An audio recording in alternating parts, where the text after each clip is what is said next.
Thank you, everyone, for joining this very valuable, very pertinent, and timely alumni talk that Jane will be giving for us today. Before we start, I have a few updates, announcements, housekeeping things I would love to give to all of you before we get going. Um, Last night, we actually just had our Lavender graduation. It is an event that is co-hosted with the LGBTQIA plus Student Services Office that honor the accomplishments of queer seniors in the community and or on campus. And they had about 51 graduates who signed up and they received lavender and rainbow stoles to don at graduation. Last year we had cords. Jane was saying during her time they had tassels. So it's fun to see what that office does every year. Um, and it was a great turnout and a very meaningful event for everyone, it seemed. Um, that office, the LGBTQIA Student Services Office, has been hosting a whole lot of events this past academic year. It's almost past, it's crazy. Um, but it is a newly formed office within the last 3 to 4 years. Um, but one of the other things they've been hosting our monthly queer conversation series, which consists of workshops to enhance literacy about issues that impact the queer community, and other niche topics about gender and sexuality. They also have LGBTQ and A's, which was a time where the director of that office addressed questions about federal policies and updates impacting trans individuals. And then a fun thing that they've been doing is a weekly transverse programming, which was a time where students could play around with gender and identity freely and safely. A lot of these events were hosted in the Queer Resource Center. This is a new space where queer and trans students can program, build community, and kind of do their own thing. It's within Reed Campus Center, and it was a place where they went to study. They have tea revolving in there all the time, so they could go hang out if they wanted to. It's a very cool space, and our director of that office has done a great job curating the space.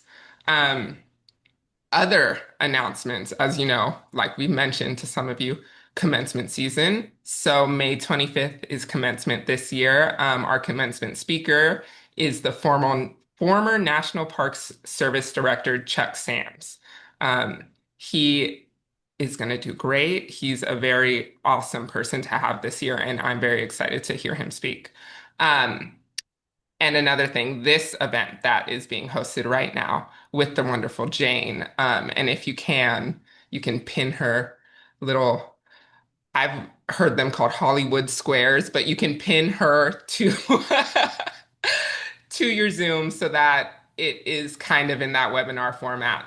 But this event is serving as a kickoff and collaboration with Out After Whitman. Out After Whitman is the reboot of the LGBTQIA Alumni Network here at Whitman. It is supposed to serve as a chance to reconnect and participate, whether that be through virtual events like this, in-person events regionally or on campus. Look out for some of those.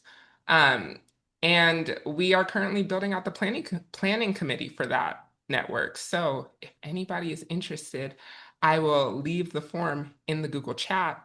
And if anybody just wants to be on the email list to be in the know of what that network is up to, that form is also to just be in the loop to receive news. So I will leave that in the chat too. Um, a couple of housekeeping things. This talk is being recorded. So just a forewarning, if you would like to have your video on or off, if that determines anything, I'm letting you know the talk will be recorded. And a Q&A will happen at the end. So if you have any questions, you can navigate to the More button at the bottom of your screen and hit that Q&A box and leave your questions in there. Hold all of your questions and comments to be addressed at the end. And at that time, you can also raise your Zoom hand if you feel like you want to talk your question over typing it. And like I said, if you feel willing and able, we are putting our class here just so everybody can see what era of Whitman you're from. So now to introduce Jane. Jane currently works as an environmental and natural resources attorney in Seattle, Washington.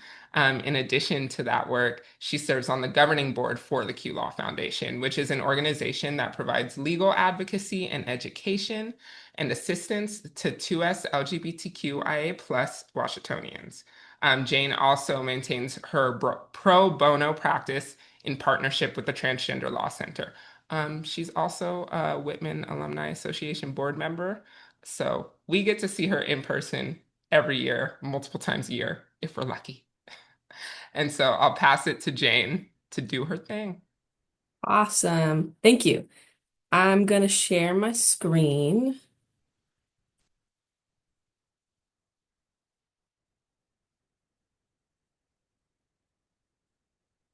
All right. Can everyone see that okay? Okay, sweet. Yep, looks great. Great. Well, hi everyone. Thank you so much for taking the time out of your Wednesday to come and listen to me talk about two things that are really important to me and my life, which is, being a queer person existing in the world and also law and politics. And for those of you who are listening that don't know me, I wanted to introduce myself. I know Sydney just gave me a wonderful little introduction. But I'm a 2014 Whitman grad. I majored in politics. I was very close Chinese minor. I just couldn't get my act together senior year to finish that minor. But after taking a few years off after Whitman, I decided I wanted to go to law school. And I went to the University of Washington's law school. And after graduating, I started working for the law firm in town, Perkins Coie. And that's where I spend my time doing environmental counseling on regulations and permitting.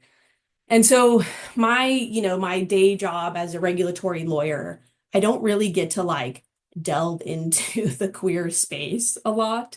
It's mostly just reading endless amounts of regulations and trying to figure out how, our clients can work around and with those. And so, part of the reason why I joined the QLaw Foundation was because I really wanted to have part of my life be in that specific queer space. And so, of course, as a lawyer, I want to give a few disclaimers for this talk today. And first, I want to preface this that I am not an expert in any of what I'm going to talk about today. When Sydney from the alumni office asked me if I wanted to give an alumni talk, at first I wasn't really sure what I wanted to focus the talk on because I don't consider myself really an expert in queer theory or queer organizing. And so this presentation is based on my personal experiences of being a queer person in the Pacific Northwest with a Whitman education and is someone who continued to be interested in political theory, but also wanted to be super involved in my local queer community. And second, of course, none of what I'm saying today is legal advice.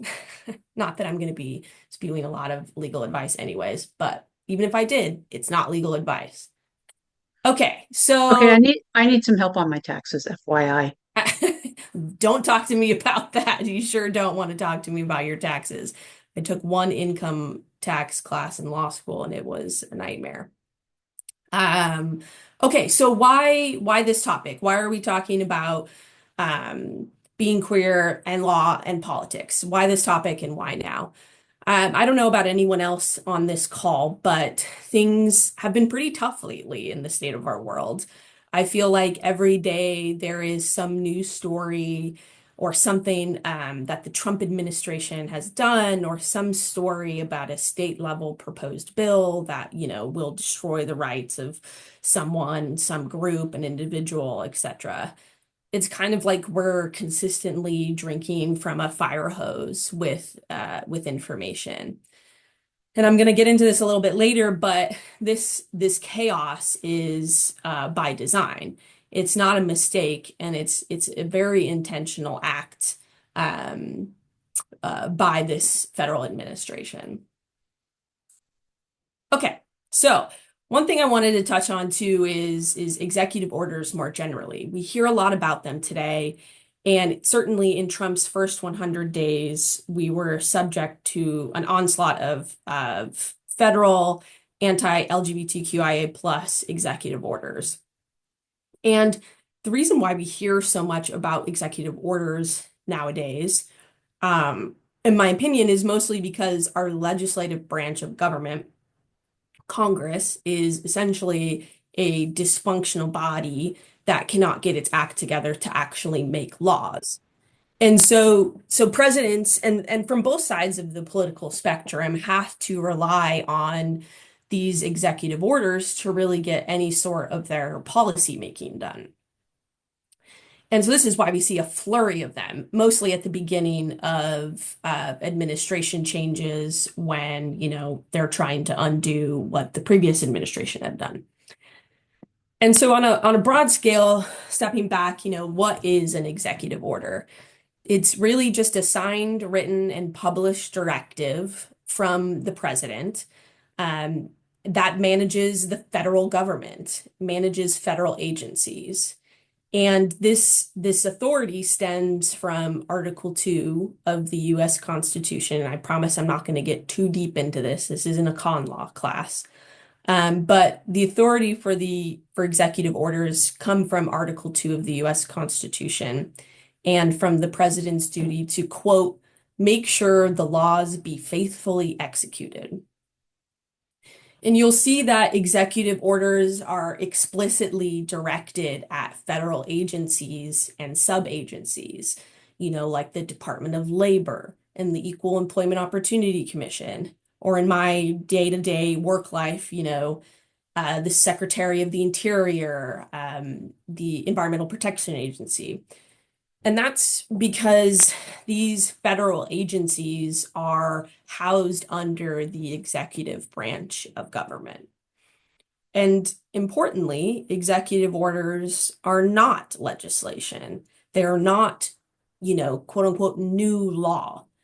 They don't require approval from Congress. And Congress also cannot simply just overturn an executive order. You may have heard this phrase, but Congress, controls the purse. They control the country's money, and therefore it can pass legislation that might make it difficult or impossible to carry out a specific executive order by removing funding, but they can't just undo an executive order. And so we hear a lot about how executive orders are challenged in the courts. And this kind of stems from two different buckets of authority.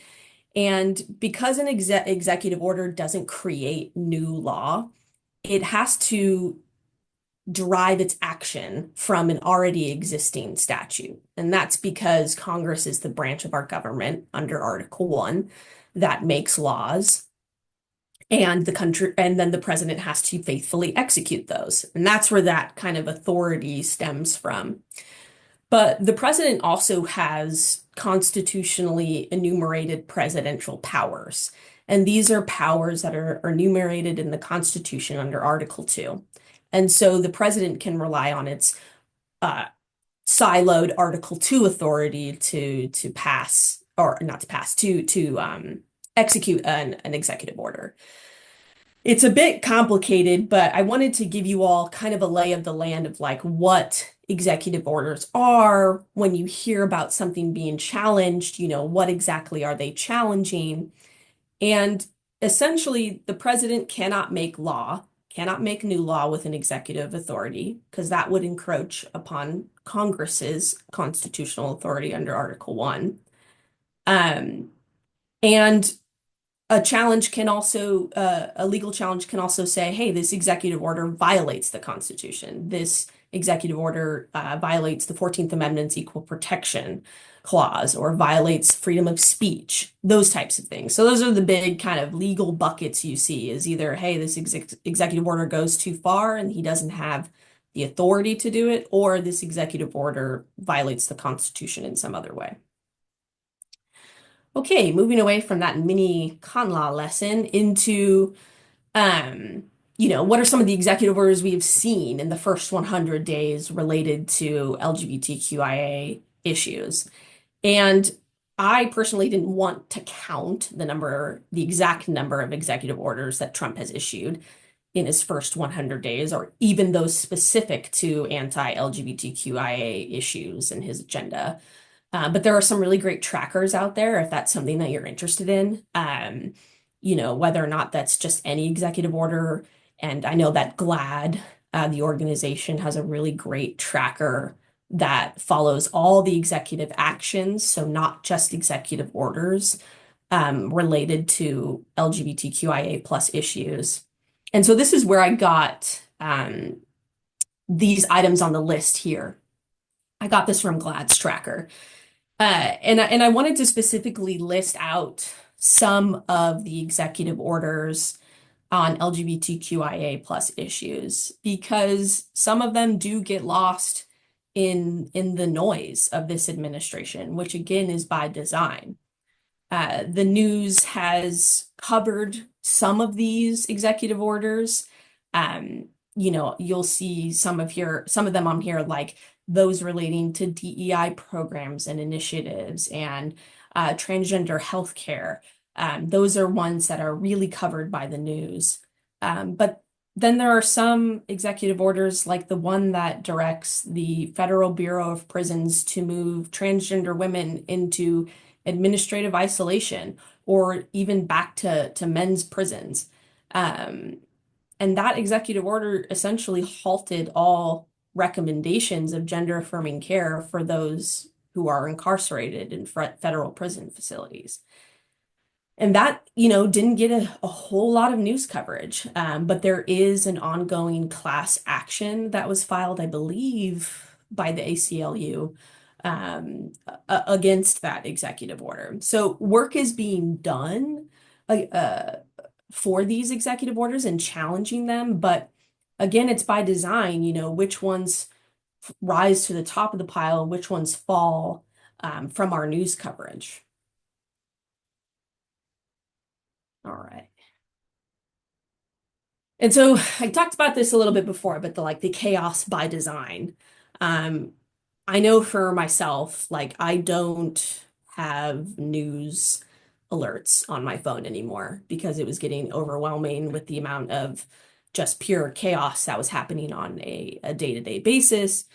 And it kind of does feel impossible to keep up with the federal government's chaos. And that's, a Trump staple.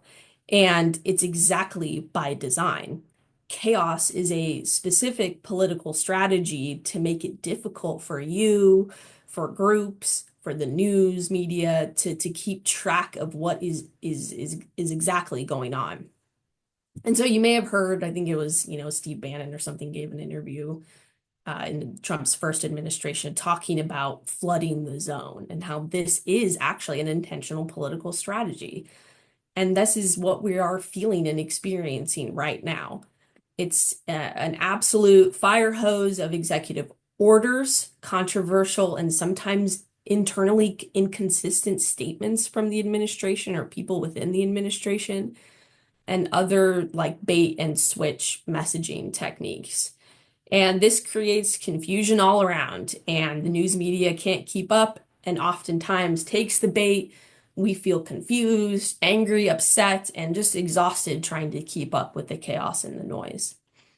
And I have an example on here that really kind of highlights this, I think, in the absurdity of this strategy at the federal level.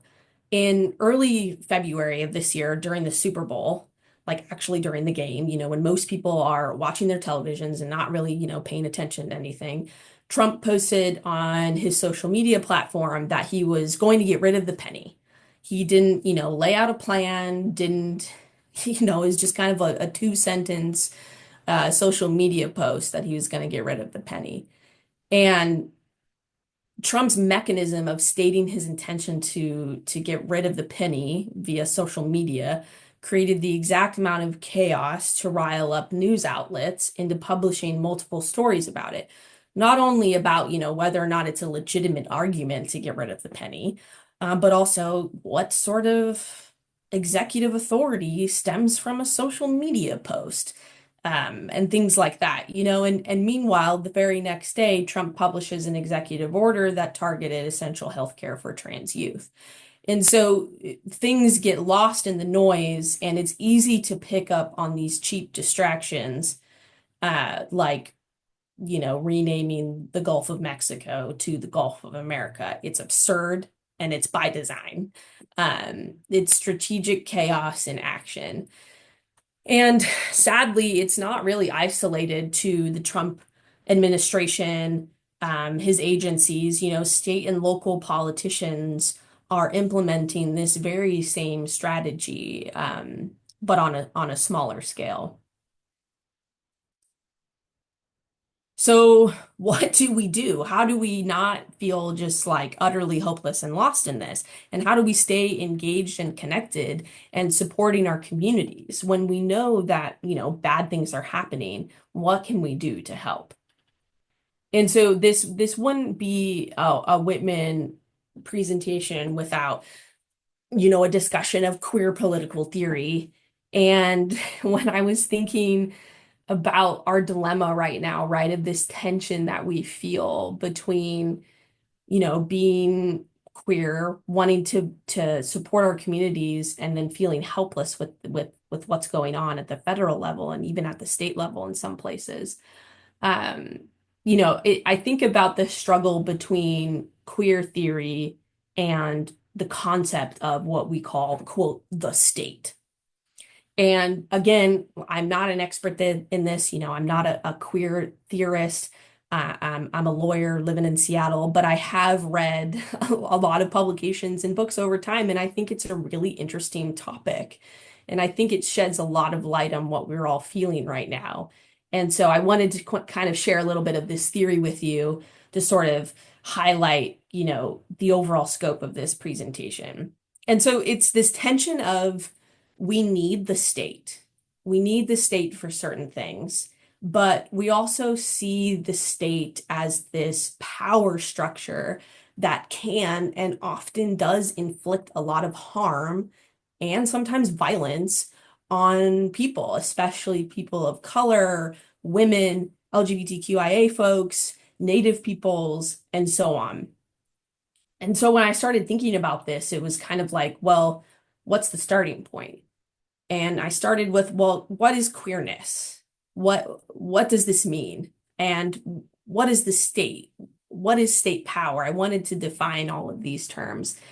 And then I started having flashbacks to things that I read at Whitman, like The History of Sexuality by Foucault and Gender Trouble by Judith Butler. And there has obviously been a lot of authors, theorists, and intellectuals to study and write about these issues, but the basics of their philosophies still ring true today with what we're experiencing. And so I wanted to dive into this a little bit. So this is a very brief introduction to Foucault, and he was basically a theorist about power, and not necessarily about like state hierarchical power, but rather like normative expectations between people that shape our everyday lives. For Foucault, everyday interactions and social institutions and our interactions with people in those institutions, that forms power. And this is why you'll see that Foucault writes a lot about prisons and schools and clinics. And it's because those institutions are made up of people, and people who go to them or are forced to go to them have these interactions, and it creates these power dynamics. And so for many of these theorists, the state is an expression of deeper power relations between people and between people and institutions.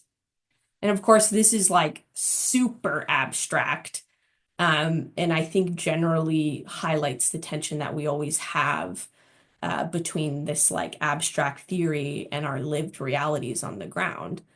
Um, and it doesn't make these ideas not true. It just makes it difficult to make sense of it when we feel under threat by something. And it makes us feel helpless. Like, okay, we can describe and pinpoint the nature of power and how that affects us as individuals, but what can we do about it? Like it's great that we can just chat about it, but what can we actually do to combat it? And so another theme that comes up a lot when we talk about, what is state and what is state power is how the state enacts harm through violence. And often in an attempt to keep power concentrated and to maintain the status quo, um, people within the state will, enact laws, use policing, and then various other techniques to inflict harm and coercion. And so the state uses law as a tool to keep the status quo and inflict violence. And we see this with executive orders. And I just said, executive orders don't make law, but they carry out the law. And so that's a form of the state inflicting violence upon LGBTQIA plus individuals. And of course, through history, we've seen this through examples of the civil rights movement in the 1940s, 50s, and 60s. We also saw this through the Reagan administration's often purposeful position of inflicting harm during the AIDS epidemic and crisis. And so then I was thinking to myself, okay, is our current time just a reiteration of the same state inflicting the same violence over and over? Are we just in this cycle, this loop of repeated violence? And I'm not quite sure. And I'm kind of tending to think that the answer is no for a couple reasons. And I think we're living in a unique timeline right now with respect to queerness and politics in the state. For example, it's interesting because we're living in a time when more LGBTQIA plus people have access to greater state recognition and social acceptance than ever before in history. But however, we're at the same time, there continues to be almost an excessive, even more violence inflicted on LGBTQIA plus people because of their varied genders or sexual identities. And so we have this paradox here. And I think this kind of builds up to even more tension and feeling disjointed. But I read a book recently by Samuel Huneke, and his book is Queer Theory of the State. And he pointed out a definition of the state that I think really makes sense of this disjointed feeling and what we're all experiencing right now. And he pointed to Paisley Kira's notion of the state as, quote, a virtually uncountable number of state institutions, processes, offices, and political jurisdictions. So basically, this means that the state, it isn't this singularly defined entity of power that we can point to. It's instead the state, it's constantly shifting. It's shifting array of ideologies. It's shifting individuals. It's shifting institutions. And it's not a singular point of power or violence or harm. It's always changing and shifting. And, his book also talks about how we, as queer people, we do need the state. We need it to provide healthcare. We need the state to combat disease. We saw that with the pandemic. We need it to build public transportation, to fight climate change and all these other things. And his argument is that we need the state to recognize the relationship of care which our communities are built. We need the state to redistribute both recognition and wealth to protect the most vulnerable in our society from exploitation and violence. And it's only a politics that embraces the state, even with its sort of messy imperfections, that we ever stand a chance at his idea of queering the state. And so there's another book, I haven't read this one yet, but it sounds really cool. And it sort of builds upon this idea. It's called Intimate States, Gender, Sexuality, and Governance in Modern History. And it's a collection of essays edited by historians. And it examines the ways that elements of our American state, all the way down from municipal governments up to federal courts, have historically regulated sex, gender, and sexuality. And it quote captures the reality of state actions as emanating not from a stable entity of the state, but from a shifting pattern of governing power. And so I think this idea of the state as, not necessarily being this one locus of power that we have to, deal with. It's this all the way down from our city council, our county commissioners, up to federal courts and the federal administration. And there are different ways that we interact with each of these parts of the state. And this gives us an opportunity to um, infiltrate, kind of seems like the wrong word, but like interact with these different parts of the state and bring queerness into it. And so this is where I wanted to talk about local causes like the QLaw Foundation of Washington. And this moves us from theory to action. And I want to talk about how the QLaw Foundation of Washington and all the work the organization does for LGBTQIA plus folks in Washington is a great example of queer organizing and engaging in the state in terms of its various different entities, local government, state government, courts, etc. And it really builds upon this idea that, we can't necessarily push the state away and exist without it. We need it. So how do we interact with it? And I've been a part of the QLaw Foundation on the governance board for 5 years now. And the foundation has been through so many changes and had to weather so many storms. And I think it's really because the people who are involved in this really believe in the power of queer organizing and advocacy. And so first, just a quick little history about the QLaw Foundation. The foundation's goal is to promote the dignity and respect of 2S LGBTQIA plus Washingtonians within the legal system through advocacy, education, and legal assistance. The foundation was founded about 15 years or so ago by queer lawyers in Seattle, and it started off as just a set of legal clinics. They were volunteer attorneys, and they focused mostly on family law issues. Anyone could show up. Volunteer attorneys would help them through the process, whether that was, just teaching them about legal forms or actually filing things, in municipal or superior court. And then in 2019, the foundation hired its very first executive director, which was a massive step from just a really small volunteer-based organization. And now the foundation has grown even more, and we work on a shared leadership model. And we have 3 full-time employees, 2 part-time employees, and a contract attorney. And this growth has happened a lot through the support of donations and grants and other sort of local and state entities that help fund the foundation. And our 3 directors, it's a flat governance structure, and they lead various aspects of the organization. And so Rebecca, for example, leads community advocacy and outreach. And right now she's very busy at the tail end of the Washington state legislative session. Ronnie is the director of our legal programs, including legal clinics, and Chanwa is the director of operations and finance. But I specifically wanted to talk about our community outreach and advocacy portion of the work, because I think it highlights exactly what I was talking about with the theory and how we interact with the state.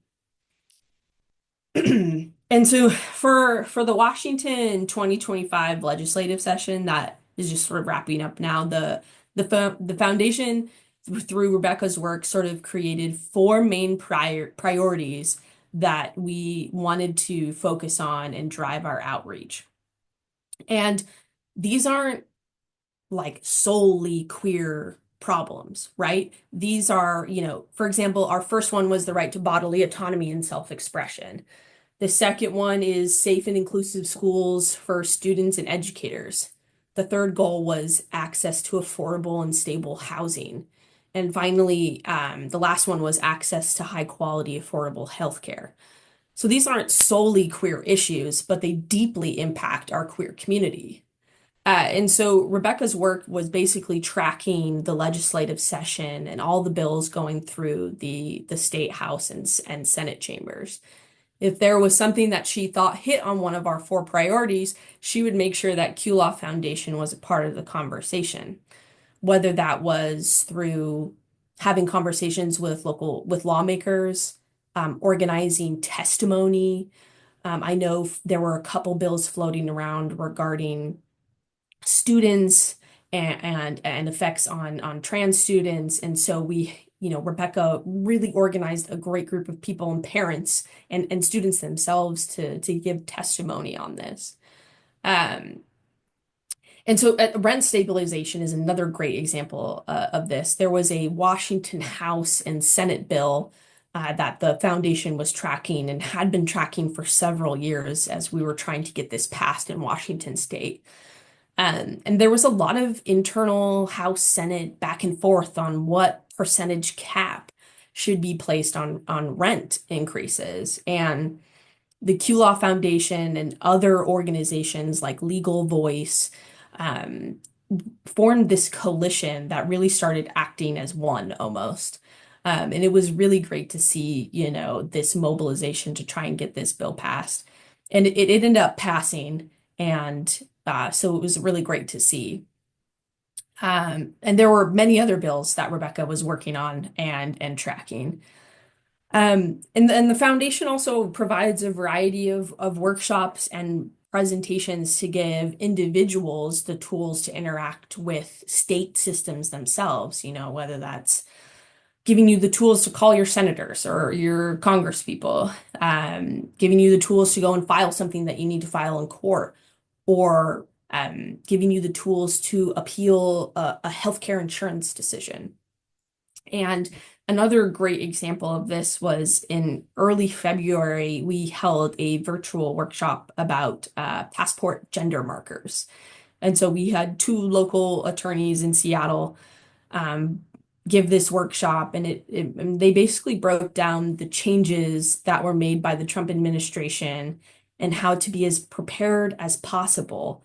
Um, and this was crazy because there was so much chaos in February about what was happening.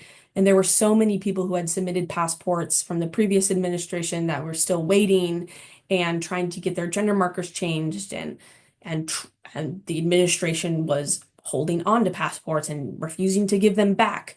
And so we were really just trying to spread information and provide tools to advocate for yourself. And we were also able to connect with our Washington delegation of congresspeople and senators to be like, what the heck is going on here?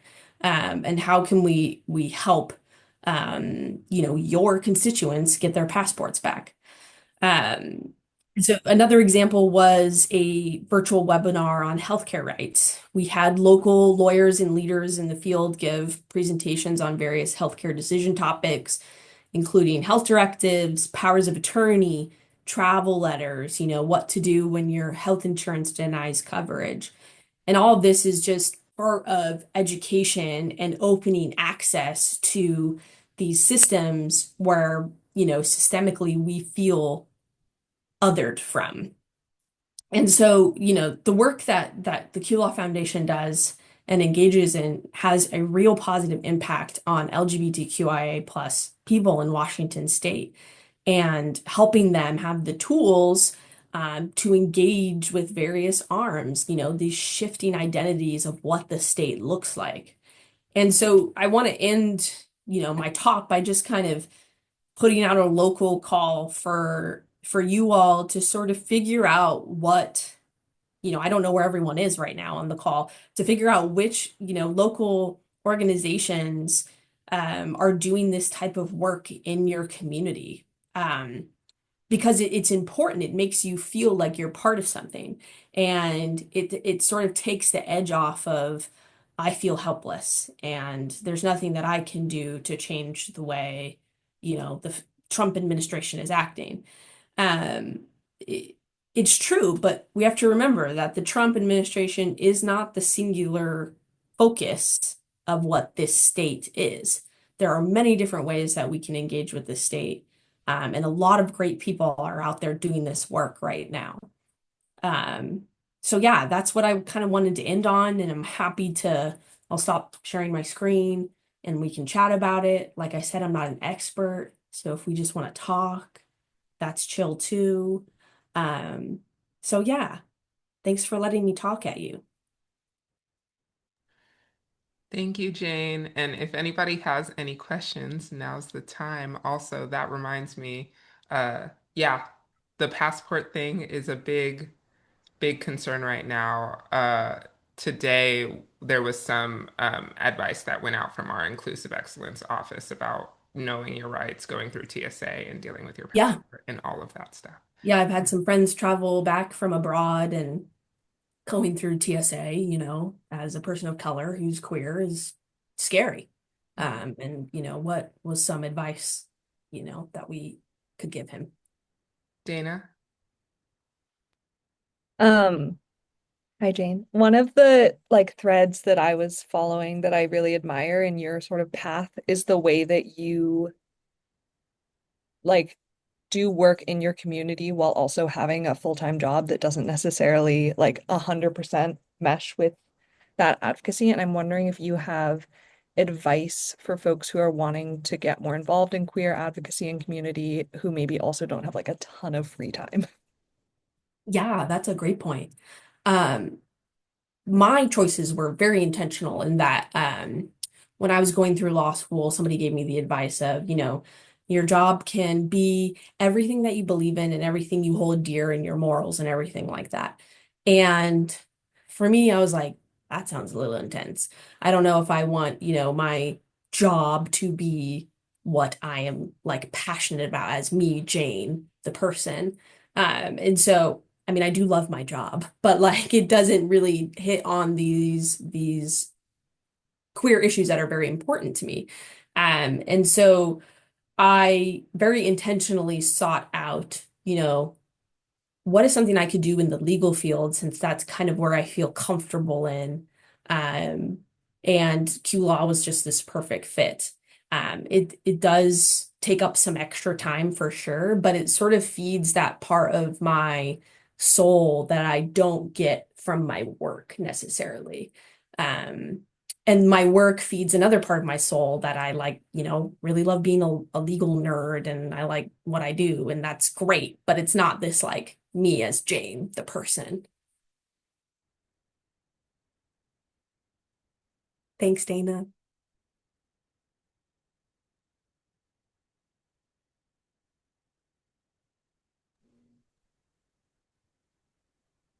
Yeah, my name's Alex, class of 1994.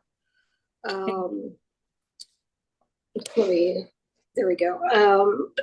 Talking about activism after Whitman, as Jennifer knows, for those of us who were at Whitman in the 90s, Whitman today is very, very, very different than what it was when I was there. And I saw that there's somebody here who was at Whitman, graduated in '84 even. So, but talking about activism, as you were presenting, it made me think about the transformation of what happened at Whitman over the years. So it's been what 35 years, whatever, since I graduated. And I was just in awe when Whitman hired the first lesbian president. I think she left in like 2020 or something like that. 21, whatever it was. And a lot of what you guys had when you guys were there in the teens was built upon the backs of the activism that a number of people in the 90s had done. But I was a part of all of that at Whitman at that time. But also talking about how to get involved in your community today. So in my time since Whitman, I have worked with my local government to pass an ordinance which prohibits discrimination against or in housing, employment, and services against a whole host of classes of people, including gender expression, gender identity, sexual orientation, and all of that. And that really got started because I had an idea.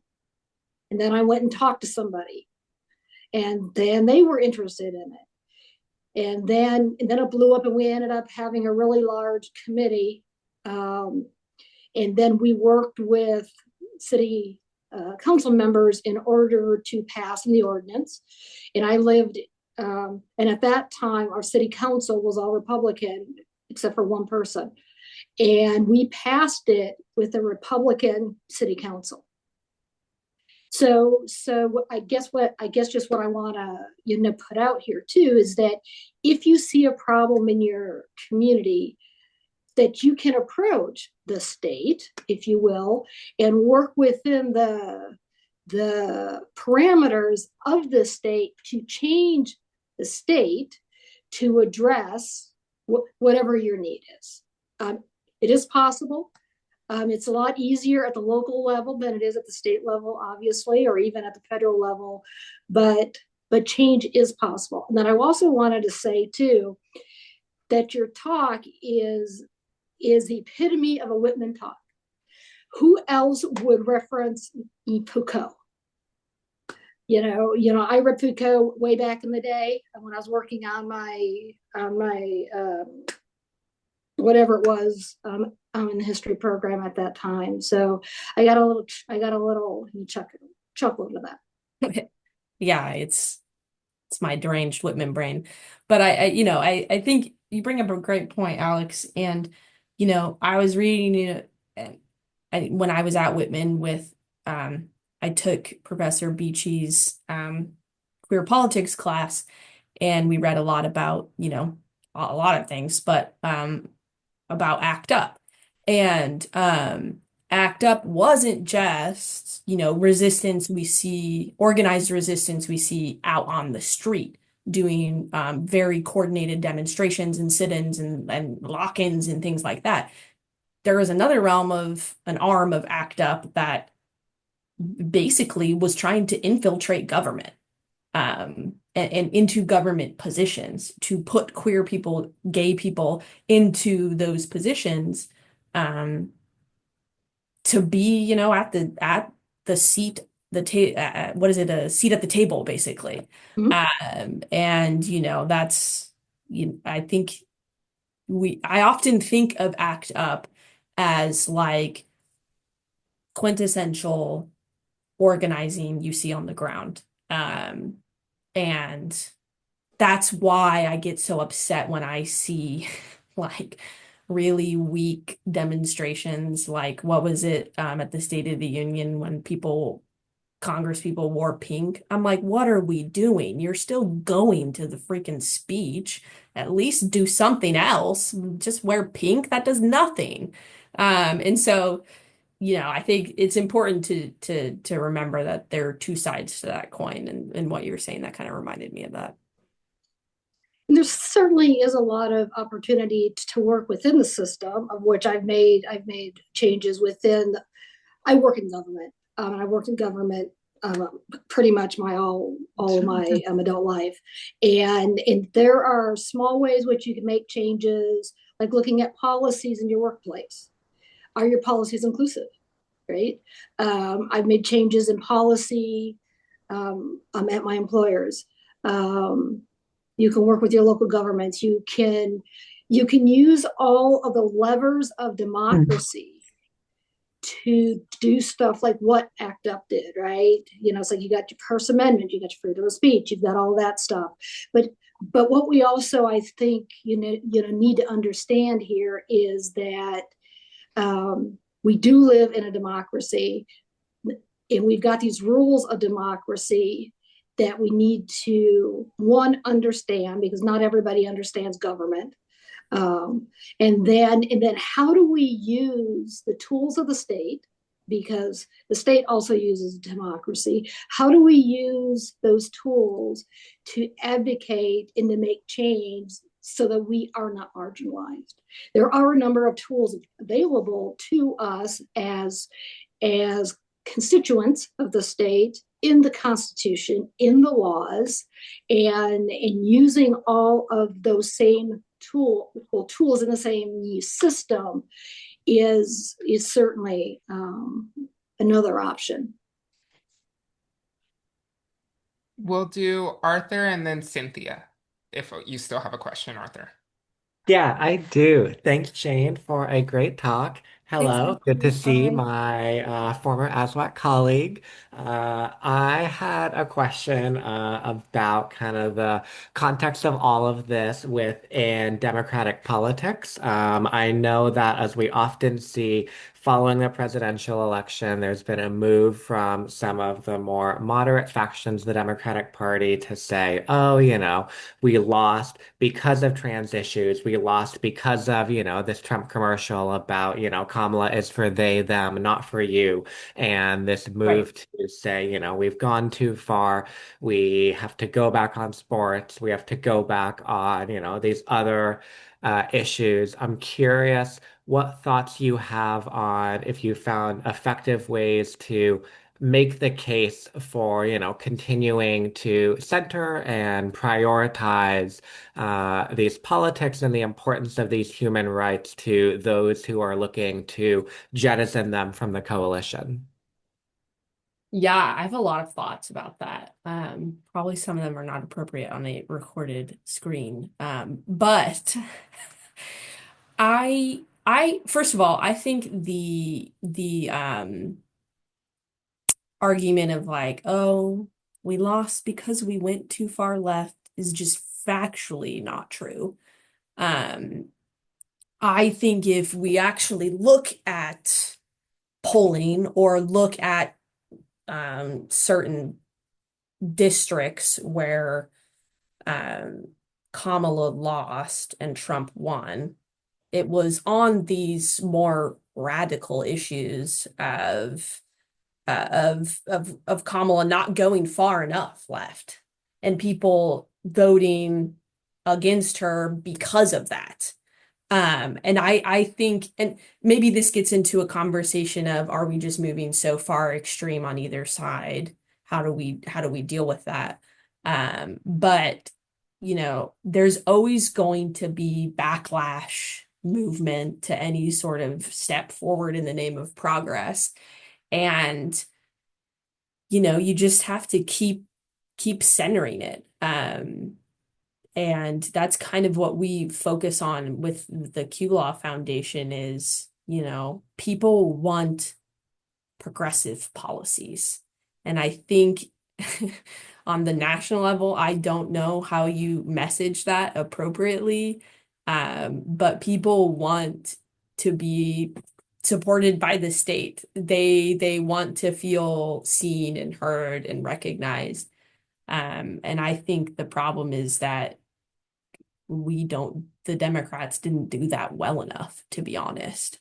Whether that was issues on Palestine or healthcare, things like that, it's almost too center. That's my personal opinion. I don't know how you message that nationally. Cynthia? Hi, wow, sparking so many thoughts right now. Just really want to underscore a little bit of what keeps sinking into darkness here, which reminds me of an old song that all you were born when it was ahead. So there you go. Um, war sinking into darkness, by the way. Anyway, um, so many thoughts. First of all, yeah, I mean, what Alex said times 10. She is 94. I'm 84. There was absolutely nothing, zero when I was there, zero. So when I hear Sydney, do the what I affectionately call the alphabet soup of different organizations that exist now and different spaces, it truly blows my mind. I mean, it blows my mind, and it's just great to know that it's happening. It's there at Whitman. And yeah, I can be a part of it and maybe even help in some way. So that's just an underscore there. Yeah. Um, One thing I'd like more clarity on was you made an emphasis, Jane, about how the executive orders are not law, but they do kind of have to be affixed to a law or attached to a law. I'm not using the right terminology, but you know what I mean. You made a reference of they just can't be out of the blue, unrelated to anything that is currently law. They are, and again, I'm saying this wrong. But my question is, okay, so the executive orders do not create law. Then a little bit of clarity on then how, the challenges of that. Like, how do you challenge that then? Because, and that might be even a future presentation that I'd love to hear from you, because it's not law, but yet we have to challenge it through the courts. So that's a future idea. But I really, really want to speak on Kamala Harris and speak on this latest election. I think that there has been a great deal of misinformation out there about the election. I think that I volunteered for Kamala on the ground in Phoenix and walked in over 100-degree heat uh, for a week, knocking on doors. And the fact is, people are there in Tucson where we were. Um, People are afraid. Well, no, I'm sorry. I was in Phoenix. Excuse me. And Phoenix was much more conservative than Tucson. People were afraid. And we had a lot of people come to the door. I personally had people come to the door and say, I'm just afraid. That neighbor, seems crazy to me. And that one has a rebel flag up, et cetera, et cetera. So that was one thing. Secondly, Kamala, I will not countenance any criticism of Kamala whatsoever. Reason being, and this is a football analogy, but she started 17 points down and she finished that race 6 points down. That's in 100 days. Now he's been out there for 10 years. People knew who he was. They knew who he was. Most of the public doesn't tune in to general elections or elections, period, until the very, very end. And then they hear maybe one or two messages about it. So Elon Musk donating $250 million to Trump's campaign was a huge factor and paid for those. She's for they, them, not for you. There's an argument about whether she should have responded to that ad. I think she should have. Doesn't have, could have been done in many different ways. But again, I countenance no criticism, because can you imagine somebody else making the gains that she made in that short a time? Almost unheard of. Yeah, she won the swing states. Well, they're swing states and they're hard to win. And I could go on and up, but I'll shut up. I don't think there was really you talked about extremes, Jane, and how, yeah, criticism of, was she too extreme? No one is more extreme than the Republicans right now. No one. And even Republicans know this. And even Republicans, now we see are coming forward and moving against Trump, and the polls are showing it. Also, and Walz, her running mate, he was governor of a swing state, Minnesota. He he was progressive. He lowered taxes every term he was in office. He did that without compromising things, and he built up programs for working families, working poor, people who are voters, and he won a conservative district over and over and over again. It totally can be done with progressive values. It's the way you structure your message. And I guess that's a super quick thumbnail sketch from me. No expert either, but that's what I have. Yeah, no, I think those are great points, and this is, I did a little, before going to law school, I did a little stint in politics, and these are exactly why I did not stay in politics, because it's more about messaging, less about actual law. There are ramifications of that. Of course, we see that daily now. And so, yeah, I mean, the problem is that we've never had this situation with Trump. We've never had somebody who constantly puts us in constitutional crises. And so we're in uncharted waters. And I think we don't know how to necessarily message against that because we're not playing on the same planes here. So I don't envy those people. I just type away at my, daily job and try to make sense of it on this local level. That's where I find the most work. And, I had friends who worked for Kamala's campaign and, put in a lot of hours and time and really believed in it. And I did too. And so it's crushing to see that.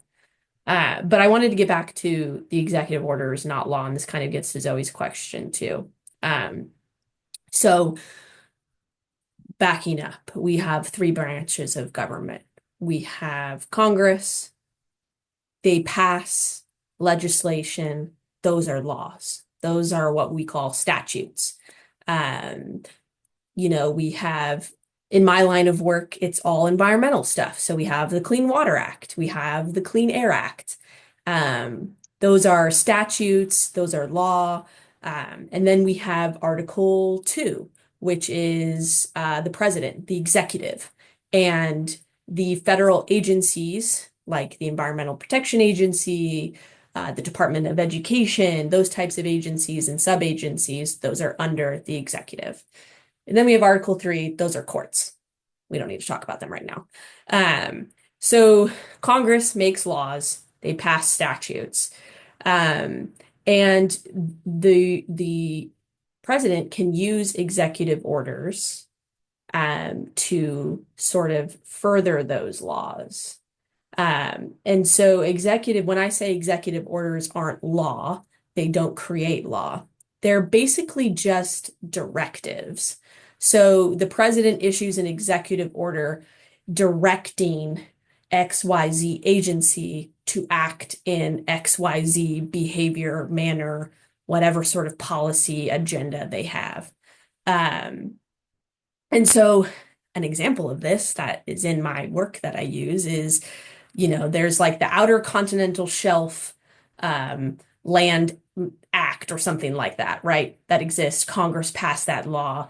It's about how the Ocean Bureau of Ocean Management can lease land in our oceans. And Trump passed an executive order about deep sea mining, basically directing this agency to open up deep sea mining leases pursuant to this statute. And so you can challenge an executive order by saying, "Hey, you have no statutory authority to direct the Department of Education to do what you're telling them to do. There's no law that attaches to." But you can also challenge it by saying, "Hey, this violates the Equal Protection Clause because you're telling this agency to go do something illegal that violates the Constitution." And so I sort of look at, there are various flavors of an executive action, of an executive order. And in Trump's case, we're seeing a lot of sort of scary retaliatory executive orders. And I think you have to really look at each one. And this is to Zoe's point. If you're a nonprofit, for example, and you're trying to maybe comply with something that you think is illegal, it still has to be challenged. But it does give you a little bit of wiggle room to be like, do I actually have to comply with this if I think it's illegal? But you do sort of have to unfortunately wait for courts to like suss this problem out. I don't know if anyone's been following the news, but my law firm was targeted, not my law firm, the law firm I work for was targeted by an executive order, and had to go work that out through the courts. And it was retaliatory in nature. But even though, we had our position on it, we still had to go through the courts and do it that way. So it's an interesting area because it's not really new law, but it is forcing agencies to act in a specific way that then has, landslide effects down the road. And so I'm just happy we have a lot of, legal organizations out there that are taking up this challenge, and also state AG offices that are standing up for the rights of their state residents to challenge unlawful actions. So yeah. Thank you so much, Jane.